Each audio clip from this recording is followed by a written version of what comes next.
Hey, everybody, welcome to Bucs Live. Once again, we are back for a little bit of Bucs talk, having a good time.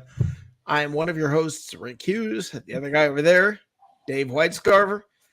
We are ready to talk some Bucs football. It's going to be a fun night right here on Bucs Live. Are you ready?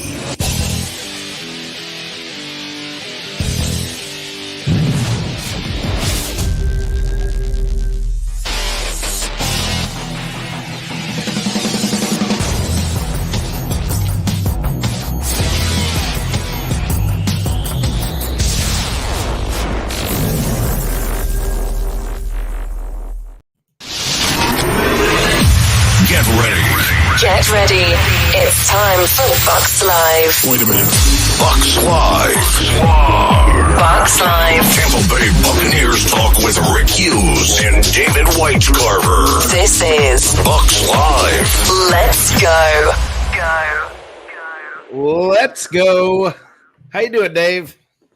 I'm doing great. It's a wonderful Tuesday night here in the city. Beautiful. Charlotte? No, Orlando. You know that. That's where you are. All right, everybody. Time to talk some Bucs. We got some fun stuff going on. There's an article, I believe, that's just been posted or is coming up shortly on Bucs Report, all about the Buccaneers or Bucs Report staff predicting who they think is going to win the team awards. By the team awards. For 2024, this is what I mean. The team MVP, the offense MVP, defense MVP, special teams MVP, comeback player of the year, and rookie of the year. We are going to give you a little sneak preview tonight at least what our opinions are. And a new award they should include. And Dave's going to surprise us with some sort of an award that they should include on that, and we're going to get into that in just a moment. I will tell you guys, like clockwork, you can count on this sort of thing, right? I got a car that I really like, brand. It's a fancy schmancy. I like it. It looks nice. It's kind of cool looking and everything. And then I told a friend of mine, I said, whenever you get a car, I told him before I got this, whenever you get a car, something's got to happen. Something's got to happen to your brand new car, right? Sure enough. Yesterday, I went to Atlanta to see family for a day. And as I'm entering my sister's neighborhood, you punch in the little code, the gate opens, the little arm goes up. I'm driving through, the little arm comes down. It doesn't just come down, it comes down and then down and then down and then down. So down my entire car.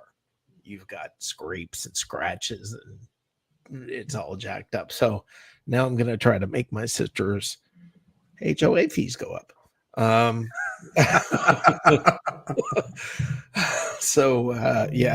And it was not just me. It was several people, all of whom it was a couple cars after me, including my nephew, who has not just a truck, but a truck.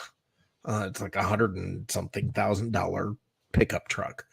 And it scraped and scratched the crap out of this thing. And the 2020s are going to be remembered for really expensive pickup trucks.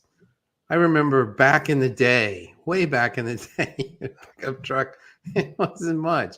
So times have changed. What's Al Cowlings? No, that was not a pickup truck. That was an SUV. Ford Bronco, wasn't it? Yes, Ford Bronco. A white one. Yep. Why you gotta go racial? Slowly navigating the streets of Los Angeles. Yep. While the world was watching. Yes, absolutely. While the world was watching the NBA Finals. Okay. So let's talk Bucs. There's been no news, which is good news. Once again, as we told you, Randy, we still don't know. We still don't know. See Randy? Where Randy Gregory is. Haven't heard anything from or about Randy Gregory, but I guess at this point that's okay. That's not bad news. But camp starts in 2-3 weeks here. So I guess we'll find out then. But yeah, that's interesting enough. We will find out very soon what's the deal on that. All right. So let's get straight into this. Let's get into this article. Now I am not let me just say this flat out. This is that time of year. This is the time of year when, like last week, we talked about who would be on the Buccaneers Mount Rushmore. We talk about how they're going to, game by game, go through the I wanted schedule. to say Ryan Jensen, but I didn't. We go through. This is how it works. You go through these weeks where there's look flat out. There's not a lot to talk about. Okay, there's no news. If things are going well, there's no news. So right now, nothing's happening. So we get to it. I will tell you, going into last week, when the show started, I was thinking this is probably going to be pretty boring. But I really enjoyed last week's show. I had a blast doing it. And I think this week could turn out the same. By the way, to Christopher Cole out there, good evening, my friend, for both me and Dave. Look, we're looking forward to this season more than normal. Both Dave and I. Dave, you were talking about that. Tell me what you're feeling about that. Well, normally it's the off season, and yes, I watch other sports usually this time of year and don't really think much about football, but I'm jacked up and I'm ready for week 1 against the Commanders. And I'm ready for it like this weekend. What other sports do you watch? What other sports do I watch? Baseball is kind of the only thing, isn't there? Well, there's also football. There's some. You don't want to hear about what Dave and his curling obsession, but I mean, the most popular sport in the world. Dave's into duo curling. Anyway, hey, that's good exercise. Is that? You just slide and. Well, I mean, I'm not sure what that one person is doing, but okay. All right. Team MVP. Let's talk about team MVP. Now, there are a lot of ways to look at this. There are different approaches that different people have, and I think in the article on Bucs Report, you will see different approaches from different people. Dave and I, by the way, have not discussed our choices. Not one bit. Not a syllable. Right. I tried to hint. He tried. Dave tried. Believe me, he tried. But yeah, we've not talked about this. So this is going to be a fun little discussion. All right, team MVP. I chose Baker. To be honest, I would have chosen Mike Evans. It feels like something's got to happen at some point to him. He's got to have an injury. Doesn't he? Have to have some bad year. He finds a way to get 1,000 yards every single year. Every single year. No matter who's quarterback, no matter what's happening, he does. Even though he's got my grandma's hamstrings, he just year after year after year, he does it. Well, it feels like this offense is somewhat created for Baker Mayfield. That's part of why I chose him. I think they're putting him in the best position to win. Again, this is what I said, the opposite of what the Saints did. The Saints brought in Carr and then said, fit our offensive scheme. Instead, with the Bucs, they brought in a quarterback and put in a scheme around the quarterback and got the right players for the quarterback. So I think that's going to make a big difference. Dave, who'd you pick? Well, surprisingly, and I looked at it a little bit different. It's like, this is who I think will be named these awards. So not necessarily who I'm picking. This is who I think will win.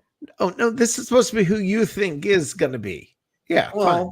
Yes. Listen up. Okay, Baker Mayfield. I think it's going to be Baker Mayfield. Here's the primary reason why. I think the 2024 season is going to show us just how poor the offensive coordinator was last year, and Liam Cohen is going to come in and turn that offense around and turn it into a juggernaut. He's got a history with Baker Mayfield. In fact, he's actually called plays at a pro level and in college before. He's actually been the guy calling plays. So I think we're going to have a significant upgraded offensive coordinator, and that's going to filter throughout all my awards here. Nice. Little prequel there. Okay. And it's Baker's second year with Mike Evans, Chris Godwin, etc. And I think organically that it's going to blossom. Okay. So we both think Baker for the team MVP, which then I think offensive MVP to me stands to reason. It's then going to be Baker Mayfield. Did you look at my paper? No, I did not. Okay. But yeah, I mean, this team seems to be, like I said, designed for him. Now, I will say, honorable mention, and surprise player of the year, which, I don't know what position. I mean, there's my category I'm adding. It will be Rashad White. Rashad White, I think, is this offense is also built for him. I think you're going to see a lot of passing to him this year. So I think he's going to become a more integral part of this offense. So yeah, Baker for offense. Dave? Yeah, I picked Baker for offense. NFL quarterbacks rule the league. They get the attention. They're the faces of the franchise. Unless you have a completely exceptional year as a receiver or do something that's super exceptional, which I don't think is going to happen, then by default, if he's a team MVP, then yes, he's going to be the offensive MVP. So in that regard, I agree with you. That feels weird. Stop it. By the way, interesting statistic that I just got from the dude is apparently over the last 10 seasons, Devontae Adams has 95 touchdowns, 3 All-Pros, been named to the All-Pro team 3 times. The guy with the second most touchdown receptions over the last 10 seasons is Mike Evans. Devontae Adams at 95, Mike Evans at 94, 0 All-Pros, never been named to All-Pro. That's kind of unfair, isn't it? He's a longevity, consistent kind of guy. So yeah, he's not flashy per se, and he doesn't command attention like a Terrell Owens would, for example. So he kind of flies. He definitely commands attention, doesn't he? Right. So, yeah, he's not an AB. He's like the antithesis of AB. So I can see that happening. It's not important. Okay, let's talk about defensive MVP. Who you got? I think that it's not even a discussion. It's Antoine Winfield Jr. He's the highest paid defensive back. He's the highest rated defensive back. In fact, if you are one of those types who thinks defensive players don't get their due and there would be an MVP suggestion as a defensive player, your candidate would be Antoine Winfield Jr. Okay, so there's a reason Dave and I work well together. Apparently, we see a lot of this stuff the same. I also said Antoine Winfield Jr. I don't know that there's much of an option otherwise. I mean, it kind of now if Randy Gregory shows up, then we may need to talk. Antoine Winfield is, I mean, he's just that much better than everybody else. Listen, in the key games, he always shows up. He's always at his peak during the key moments of the game. He is at his best when you need him to be at his best. And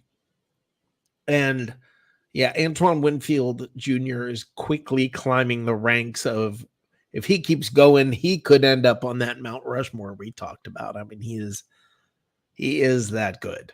Antoine Winfield Jr. is amazing. Give him the defensive MVP this year. Just go ahead and put his name on and well. hand it to him. Just so far, Dave and I are he can 3 for enjoy. 3 agreeing. Wow. Okay, Dave, you go first. Special teams MVP. It's kind of by default. It's kicker Chase McLaughlin. And here's my reasoning. Those interesting, different new kickoff rules, I think, are going to render every special team player irrelevant except the kicker. And so that leaves Chase McLaughlin. But I do think he's going to kick 2 game-winning field goals against the Ravens and the Niners as time expires. They're going to go through the uprights, and the Bucs are going to win both games. Okay, so I think it's going to be Chase McLaughlin. With an outside shot that it's who's ever the number 2 running back because he'll be returning the kicks. So, Chase McLaughlin. Golly, Dave. Have you seen those kickoffs? This is a little bit of a shock that we've agreed on everything on this so far. Oh, I'm not. I was having a good day up to this point. Yeah, this might get a little weird. Let's find out. Comeback player of the year, who you got? Now, by the way, let me say this. Why don't you go first? Okay, the rules were clear that it could be coming back from injury, coming back from playing on the bench, coming back from whatever that makes you comeback player of the year. Okay, so I said, I guess because he's pretty much the only guy that was injured last year, Chase Edmonds. I mean, if he plays, he's comeback player of the year because nobody else really was injured. But I want to mention somebody else that is in the mix here that I think this is an interesting twist. And I know some of you are going to think I'm crazy, but I'm going to actually name Vita Vea in this because Vita Vea. You mean what's left of him? Well, he's lost a lot of weight, but Vita Vea, because he was just missing last year. He was missing in action. He didn't have a lot of impact. So I'm going to say comeback. He gets like mentioned in comeback player of the year because he's going to come back to relevance. But I'm going to give it to Chase Edmonds. Who you got, Dave? Okay, I think outside the box more than you do because I'm going to say Chris Godwin. Because, yes, Chris Godwin came back from a terrible knee ligament injury. He had his 1,000 yards, but he only had 2 touchdowns. And I go back to the new offensive coordinator, Liam Cohen. He's going to have the Bucs firing on all the cylinders very quickly. Chris Godwin's going to have many more touchdowns than he did last year. And I think he's going to find the end zone a whole lot more. And we're going to go, that's the Chris Godwin I remember before he tore up. That's a good answer. That's a good answer. Yeah, that I can see. I can see everything you just said. That does make perfect sense. I think Chris Godwin's a good answer. I'm just shocked you didn't say Ryan Jensen and say somehow he's coming back. Somehow they're going to fix his name. They've come up with this new thing. Right. So, all right, there's our first real disagreement. Although it's funny, it's a disagreement, but we both kind of agree. All right, and last but not least, rookie of the year. I said, unlike Dave, I believe Dave and I have this different. Chris Brazelton, I think, is going to probably be that. Now, this is hard because Todd Bowles tends to not like to rely. He tends to bring rookie defensive players along slowly. He tends to not throw them to the fire. Last year he did, but I mean, if somebody has a tough game, maybe then they wink are out for a week or two with an injury. And what he's doing is letting them really sit on the sidelines, catch the action, watch, familiarize, acclimate. But I think Chris Brazelton, just by the nature of the position that he's playing, I think seems to be an excitement around him. But I'm not. I, honestly, I don't know. This one was tough for me. There's not somebody that I look at and just say, "Oh, it's going to be him." I did. Yeah, I was going to say Dave tends to be a little more confident about whatever he says. Who you got, Dave? I got Graham Barton. It wasn't even close. As we have mentioned once or twice, that centers have a 93% success rate, first round drafted centers do. And with success being that they sign a second contract. And I don't think there's any doubt that you're going to upgrade at that position. Graham Barton is mature beyond his years, and he's going to start flattening people right out of the box. And then I go back again. I am very confident in Liam Cohen. I believe. Are you? I'm very confident. I couldn't tell. I believe that the offense is going to surprise, and not that it's going to surprise a lot of people outside team, like the people who picked the Bucs to win 2 or maybe 6 games this year. Those people that the Bucs are going to exceed their average point total by at least 5 points.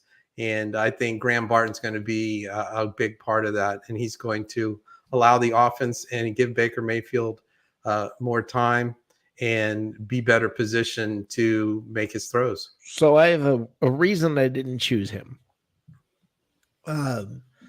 If he has a good year, you're not going to hear his name.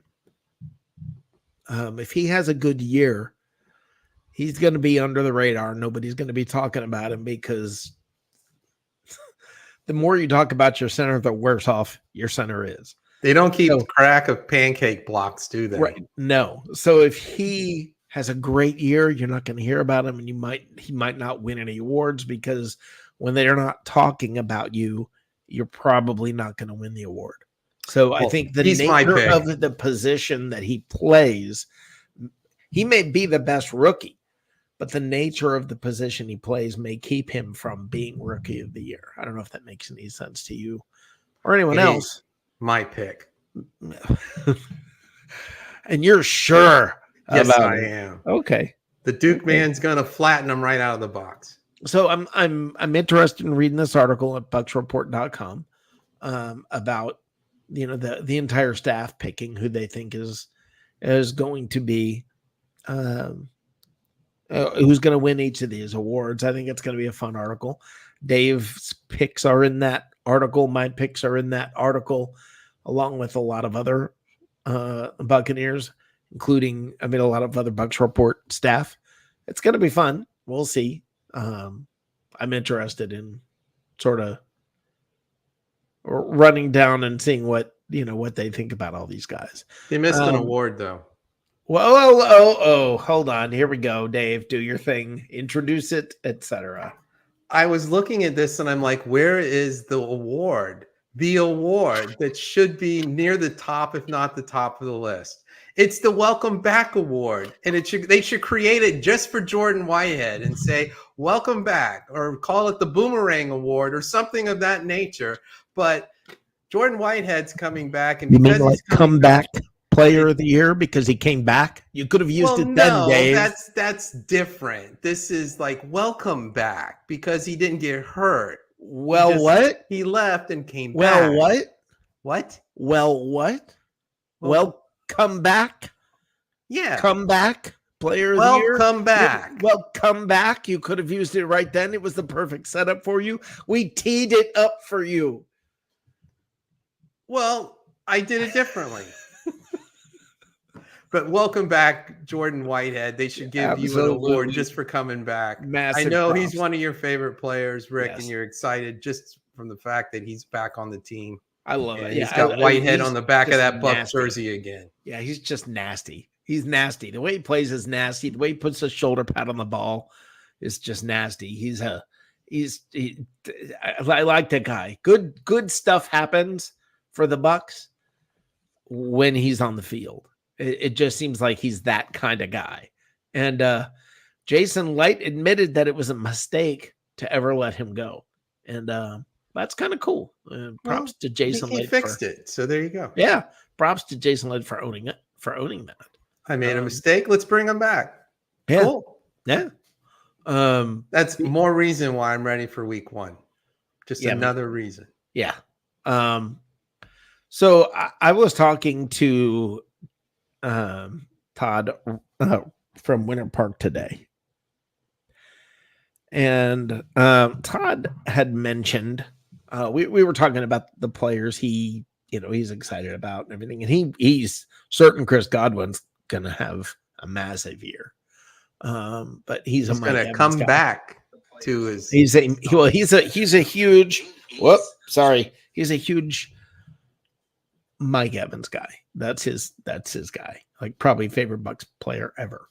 But even he's saying he thinks Chris Godwin is going to have a huge year. I do too. I think Chris Godwin is going to be far more important as far as a possession receiver.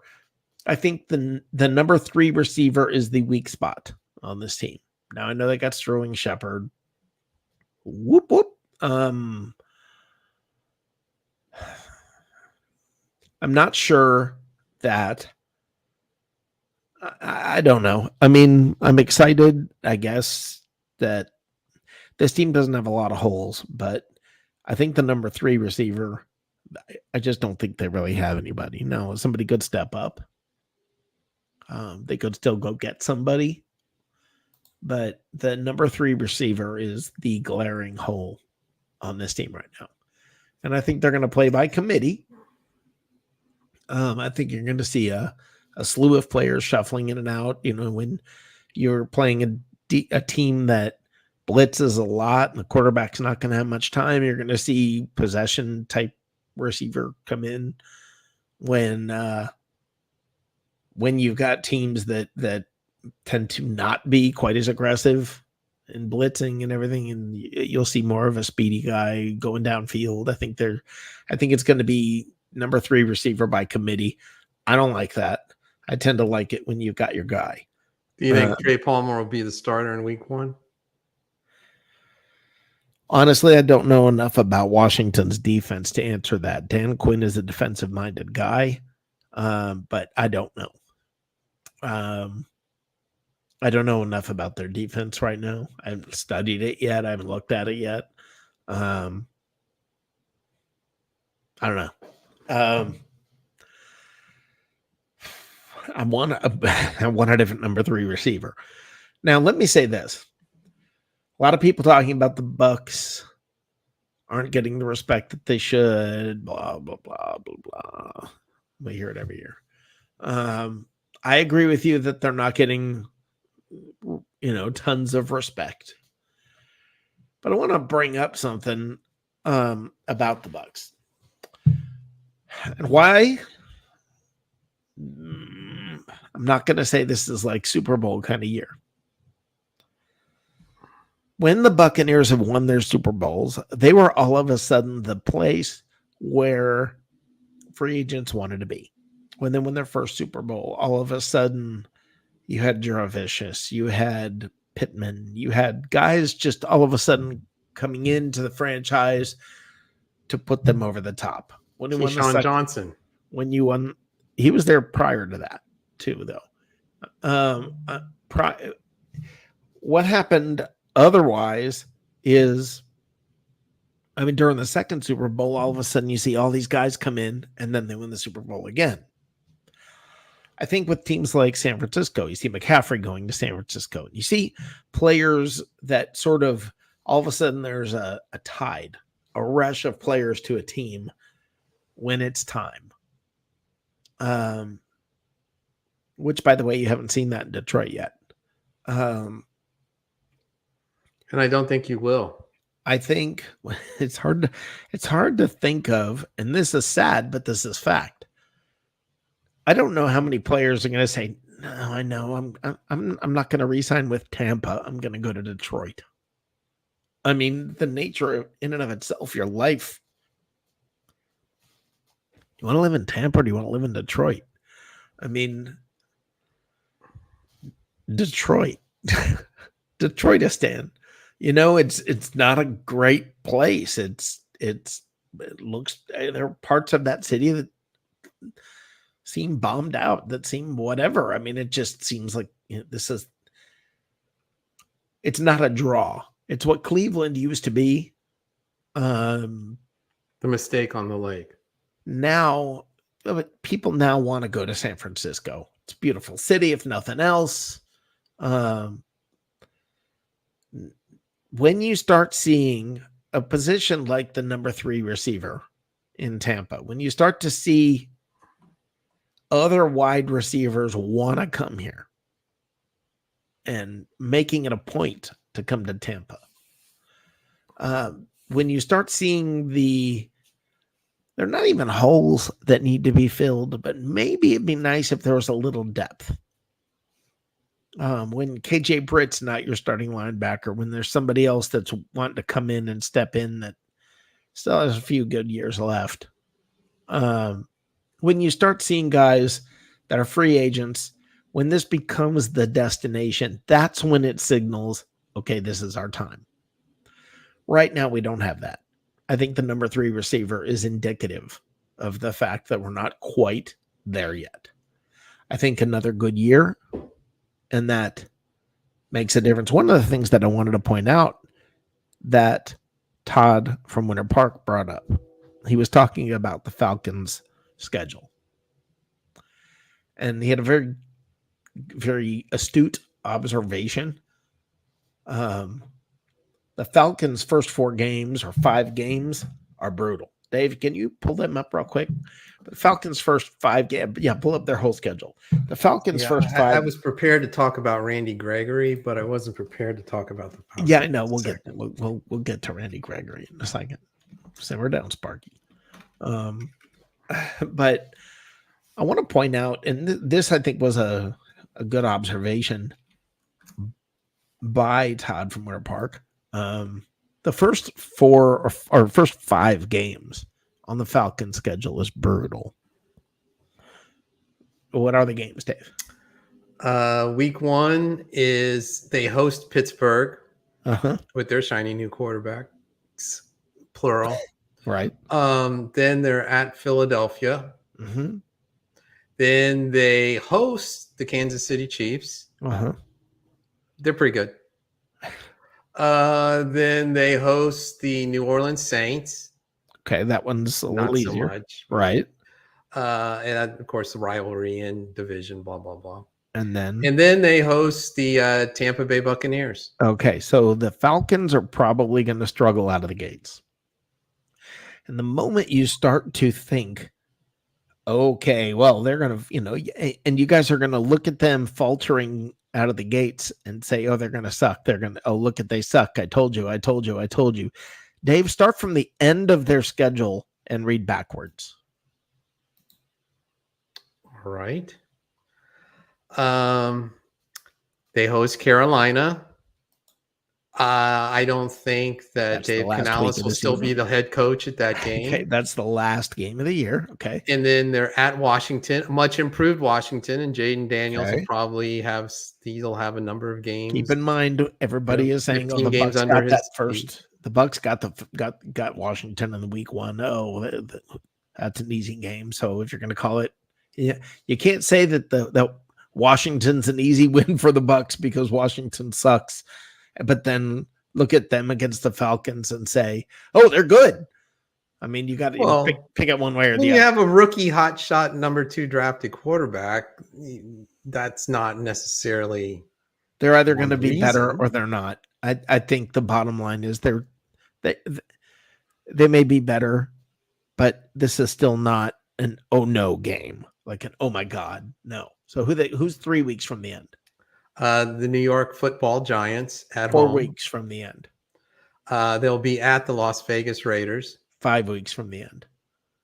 And then they're at Minnesota Vikings with their shiny new hotshot quarterback. 6 weeks from the end. They're hosting Captain Runback and the Los Angeles Chargers. Okay. So the Chargers are the first team that they run into, and even that's not brutal. The Falcons are going to go on a run at the end of the year. Everybody better be ready for that, and the Bucs better be ready for that because the Falcons are going to go on a run at the end of the season. Well, they have a bye week in week 12, and Uh-huh. week 11 they're at the hapless Denver Broncos. Right.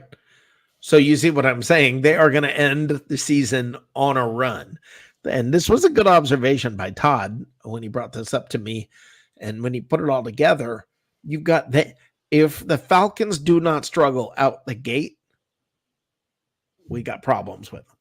If they struggle out the gate, they're still going to be tough because their schedule is so easy at the end of the year. I mean, ridiculously easy. The last 6 weeks or so, 7 weeks, whatever, of the season, and that's a long run. Their their schedule looks much easier. So, I mean, I want to thank Todd for pointing this out because it gives me a definite different perspective on the Falcons. I thought they were going to be difficult, but looking at that last 7 weeks of the season, I'm like, oh boy. They're still at Washington and at Minnesota. I mean, those are not. That's their big. Yeah, I get it. Oh, Washington and Minnesota. Minnesota, who doesn't have a quarterback now. I mean, they've got a rookie quarterback that. Okay, I'm not looking at quaking in my boots the Minnesota Vikings this year. I'm just not. Washington is your. I was never sold. I never bought into the whole notion and train of thought that the Falcons are just a quarterback away. They got a lot more holes to fill. I'm not disagreeing with the fact that the Falcons have more holes to fill, but they do have a lot more weapons on offense that couldn't produce because of who their awful, horrible quarterback was. I mean, they were terrible at quarterback. Now they got a quarterback who's 36 years old, hadn't played in a year. Okay. The Bucs have Baker Mayfield, who's sucked for almost every year of his career except for a couple. So, but Liam Cohen is going to be the offensive coordinator. Look, the Falcons are gonna be. Let's just call it what it is. The Bucs need to get a healthy lead on the Falcons at the beginning of the season. They're going to need to do that because the Bucs can play pretty good, and the Bucs got the last 2 weeks is favorable. The last 2 weeks of the season is favorable, but it's a little scary, by comparison. Prior to that, the Cowboys, and I mean, there's some tougher teams that the Bucs are facing at the end of the season. So it's a tougher go for the Bucs than it is the Falcons in the second half of the year. And let me say this: look. The beginning of the season is light. The very end of the season is light. There's a middle 4 or 5 games right before the bye week that the Bucs run into a Cat 5 hurricane for about 5 weeks. And everybody's going to be all excited. The Bucs will be like 4-1 or something like that. And everybody's going to think, oh, this is going to be a cakewalk because the Falcons are playing all these horribly difficult teams to beat. So the Falcons are going to come out struggling. The Bucs are going to look great. And everybody's going to be like, woohoo. And then how could you lose this lead to the Falcons? Well, look at the schedules. It's going to be tough. Now, I'm not saying the Bucs are going to lose the lead to the Falcons, but I am saying when it comes to the end of the year, it's going to be closer than some people want it to be because the Falcons schedule the schedule maker did a favor to the Falcons and the Bucs. We can be grateful for that we end at home against, I think it's the Saints and the Panthers. But even with the favors, just be ready. Be cognizant of the fact. Going into the season, be cognizant of the fact that the Bucs or that the Falcons may be looking pretty tough in the second half of the season. It may be sort of having a comeback run. Be ready for that. and don't think, where did this come from? I'm telling I you think now.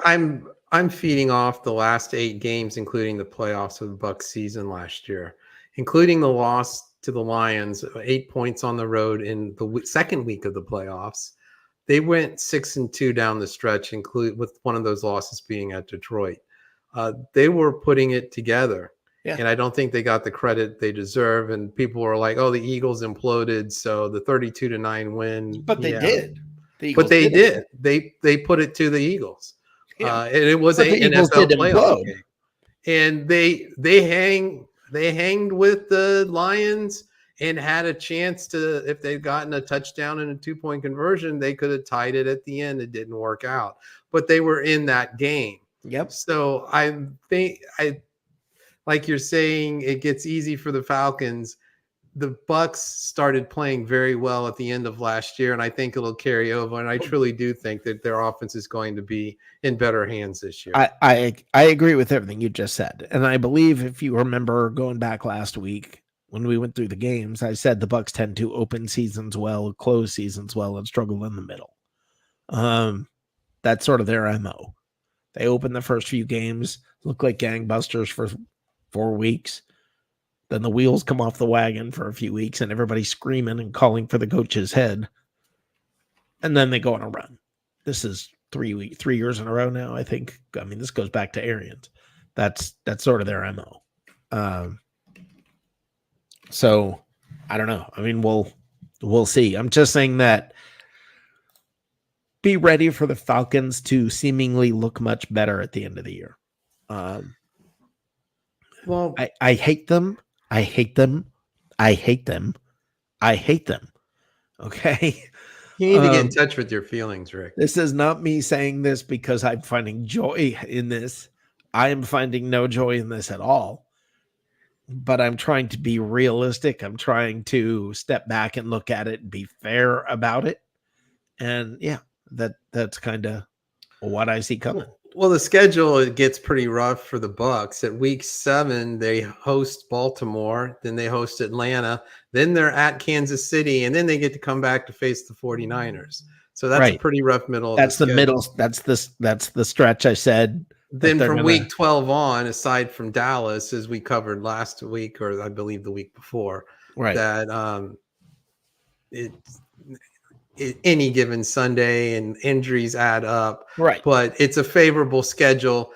What we know of going into the season, there's always going to be some surprise teams, but it's not going to be Carolina this year. The Bucs, the schedule maker did the Buccaneers and Falcons some favors. But in the middle of this, the Falcons open against a Cat 5 hurricane. The Bucs do not, but boy, that thing swings down from Atlanta and the Cat 5 hits Tampa head on. And that's how it's going to go. So the first quarter of the season, the Falcons are in trouble. The second quarter of the season, the Bucs have a massive challenge in front of them. And then what they do, here's what it's going to come down to. Who wins the games that they should win in the second half of the season? That's what it's going to come down to. But this is going to be a fun year. This is going to be a fun year. And I agree with Dave's assessment that this offense, everything about this, everything feels right for that the Bucs feel like they have a young nucleus for years to come. And Mike Evans. The Bucs feel like they have a young nucleus and Mike Evans. And Levante David. But other than that, the Bucs are not about the window's not closing for this franchise. But they're not there yet, like you said. They're still somewhat cap strapped. And they couldn't bring in a put you over the hump kind of player. I think they could if they were at the position where they just needed one or two players. There are ways they could get it done, but I think they know that's not where they're at. Correct. with being as bad, the Bucs for so many years were so bad or so good. There was nothing in between. I find the Bucs to be really darn good. And seemingly going on a long run of being really good. Kind of like, how year after year after year, Green Bay's kind of usually either winning the division or almost winning it. Pittsburgh, always good. Never had a losing season. I've lost track how long Mike Tomlin's been there, but never had a losing season. It feels to me like the Bucs are becoming one of those teams that's just always really good. I hope that doesn't mean that they are permanently mired in the middle. What tends to happen to franchises, it's worse in the NBA, but what tends to happen to franchises in the middle is you've got players that are good and you got to keep paying them a whole bunch of money to keep them. So you never have the chance to really get over the top and go get the superstars, go get the big guys, the big guns, the big, let's hope that's not what happens to the Buccaneers. But I can tell you, I had a friend that huge Atlanta Braves fan, and for so long the Braves won their division. So many years. I don't remember what the run was, but it was like 12 or 13 years they won their division. And then 1 year out of that, they won the Super Bowl.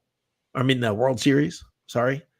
And get some relievers, just a suggestion. Wouldn't it be, I mean, would you rather be really good for a decade and a half and never win a Super Bowl? And this is the question that I want to ask. And then Dave can go on his Randy Gregory thing. Would you rather be really good for 10, 12, 13 years and never win a Super Bowl? Or would you rather suck for 10 years, win a Super Bowl or two, or win a Super Bowl, let's say that, win a Super Bowl in a division or two, and then suck again? Which would you rather do? I think it's an interesting question. I really enjoyed those two Super Bowls. I really like having those two Super Bowls. Those two trophies really sparkle when you clean them good. I lived in Atlanta for 20 plus years and never got married because these women just don't know what a ring is. So, I mean, that's something that when you're in Atlanta, you don't know what a ring is. Look, you guys, I mean, I want to know from you guys, would you rather be good for 2 or 3 years, maybe get one Super Bowl, and then suck for a decade? Or would you rather just be pretty good, but never win a Super Bowl for 10, 11, 12, 13 years? Win divisions most of the time. I want to know which one you'd rather do. Dave, which would you rather do? Well, if I was a season ticket holder, I'd want it to be extended out. But seeing as how I'm not, give me that Super Bowl. That's kind of the measure of franchises. You don't talk about your win percentage, thankfully. Right. You talk about Super Bowls won. Yeah, but you're still a fan. On our show, we talk about the point differential in the Super Bowl often. Which is a beautiful thing. Okay, let's close the show out with Dave. You've had something on your chest regarding Randy Gregory. I guess it's been bothering you. It's been eating at you. What's the deal? Well, quite frankly, there isn't a deal. That's what's blowing my mind. I sit there and I'm like, go to do some research. Just what happened to Randy Gregory? Is he on the team? Is he not on the team? He was unexcused. Where did he go? We at least eventually found out where Aaron Rodgers was. But what's happened? Nothing. You pay this man $5 million because you need some rush. You have an issue at rushing the quarterback, and then he doesn't even bother showing up, and nobody really says anything. We're handling it internally. Okay, but that to me means you go get with the guy and his agent, and you have some resolution you can give to the fans, not just let it sit for a month. Well, maybe they have done that internally. Maybe I mean, the whole point about saying we'll deal with it internally, that's self-explanatory. Then you're saying, well, they haven't done anything. Well, no, if they did, they dealt with it internally. I don't think that they just made no phone calls. I don't think that the Buccaneers are in a situation right now where they're going, hey, whatever happened to that Gregory guy? I don't think that's the case. I think they're well aware of the situation. They're well aware of what's going on with him, where he was, or what's going, what to expect ahead. Or even if they don't know what to expect, which is possible, they are at least, they have a plan. They've laid out the ground rules with him and his agent and said, this is how we're moving forward. My interesting question is, if he never shows up and he has guaranteed money in his contract, does he still get that money, or does that still count against the Bucs salary cap if he just doesn't show up? I would think you'd have to go hunting in the collective bargaining agreement, but if a player signs a contract and never shows up, I can't imagine that the team would be liable for much of anything. Maybe they're not going to have to pay him, but does it count against the cap? I sure hope not. It's an interesting question. No, that'd be something they could discuss with us that they haven't. Yeah, I mean, and we'll find out. I mean, as we move forward, if he doesn't show up for camp, we'll find out. Listen, I'm not panicked about Randy Gregory at this point. He didn't come here as a savior. He came here as a sort of a depth piece, as a piece that, we hoped maybe could make an impact a little bit, but nobody was saying, oh my God, no, not Randy Gregory. I mean, he's not that guy. I do want to say this when it comes to being that guy. There are two players on the Bucs offense that everything, let me say this, on the defense, everything this year, how good the Buccaneers are going to be, they will only be as good as Vita Vea. Conversely, very spelt and trimmed down and ready to go, Vita Vea. Yes. Conversely, the Bucs have two players on offense that are other than Baker Mayfield. That's obvious.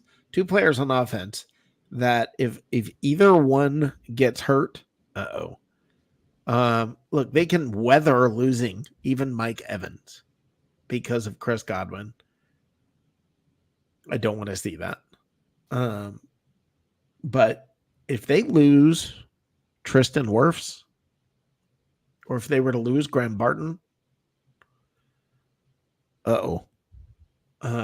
those are two pretty key players. And sometimes rookies break down because the NFL is a lot more grueling. You're getting hit by guys that are a lot bigger and a lot more. And there's a lot more money involved. Well, depending upon the college you're talking about, there's usually a lot more money involved. Right. Not anymore. But yeah, I mean, I think these are the key players for the Bucs. I think the key players this season, maybe not the sexiest players, maybe not the ones you're going to hear about, but Graham Barton, who you'll, in a perfect world, will hear very little from. Tristan Wirfs, in a perfect world, you'll hear very little from. But Vita Vea, who in a perfect world you'll hear about a lot. Vita Vea needs to be a disruptor. If Vita Vea is a disruptor, the back half of that defense is going to look really good. the pass rush with with Yaya Diaby, and I mean, they're the pass rush is the key to everything this year on defense. And not like that's a big shock. But I mean, it's not like you're looking at it and saying, we've talked in the last few years a lot about the weakness of the secondary. I don't feel that this year. But I still feel like the Buccaneers have to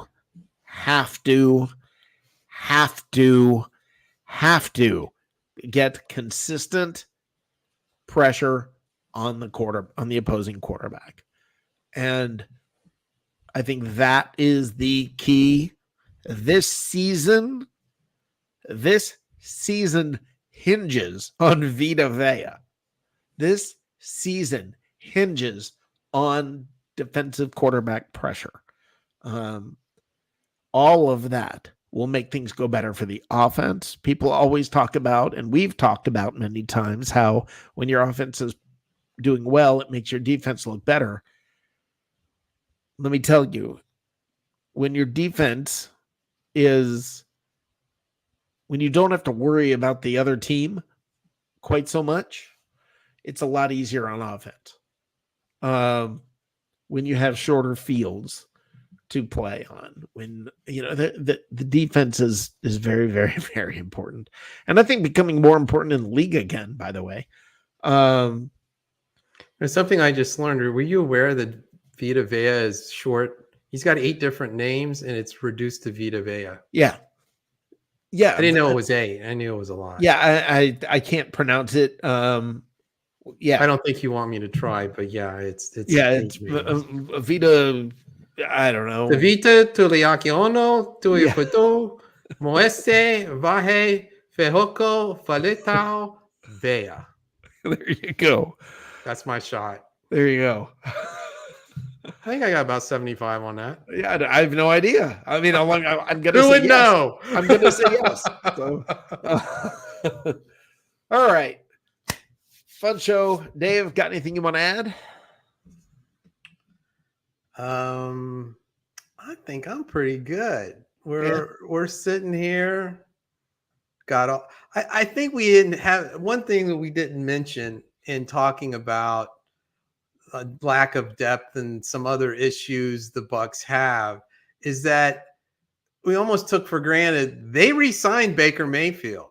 There were teams looking for a quarterback and would have gladly taken on Baker Mayfield. There was talk of Mike Evans going home and playing for the Texans. So all the free agents that we got signed and came back, that speaks pretty well of where the franchise is at. You are correct. We're not going to the Super Bowl unless there's some implosion by other teams like the Eagles last year. It's not impossible. It's not impossible, but it's not probable at all. Right. And you don't have that last second bandwagon effect of, oh, I think they're really going to win, so let me jump on here. Right. But I think it speaks well of where the franchise is at, is that when they do free up some cap space, they're within striking distance of a Super Bowl. And then you'll see the bandwagon effect that you spoke of earlier. So it's an exciting time to be a Buck fan. It sure beats the 80s and late 80s and early 90s. Yeah, it sure does. I mean, that mid late 80s. Yeah, I blocked most of it out. Yeah, it's just bad memory. Flashbacks to Greg Schiano or Ray Perkins or bad memories. The Richard Williamson. Gotta mention him. One thing I want to talk about next week. So let's put this on the docket. Is I want to talk about Raymond James Stadium and thoughts about Raymond James Stadium. And maybe we can get some folks on here to talk about Ray J. I have relatively strong feelings about the stadium that, I'm looking forward to talking about, and I think it's something to explore. Part of what's bringing this up, I will tell you flat out, is here in Charlotte with the Panthers, they just got a slew of money, a ton of money for stadium upgrades. And it got me thinking about Raymond James a little bit. And yeah, I'm looking forward to and let's talk about this next week. What our thoughts are on the stadium in general. So everybody do your homework this week. Fire off messages to me and tell me what your thoughts are on Raymond James, and then come back next week and comment in the comment section. Anything you want to add, Dave? I'll be doing my homework for next week. I already have some thoughts myself. Excellent. I want to thank you guys. It's the off season. No news is good news. It's fun talking about this kind of stuff. We get to talk about this stuff in the off season because once the season starts, who cares about any of this? But it's fun now. All right. In the meantime, I think Dave and I are together when we both say, "Go Bucs, go Bucs, go Bucs."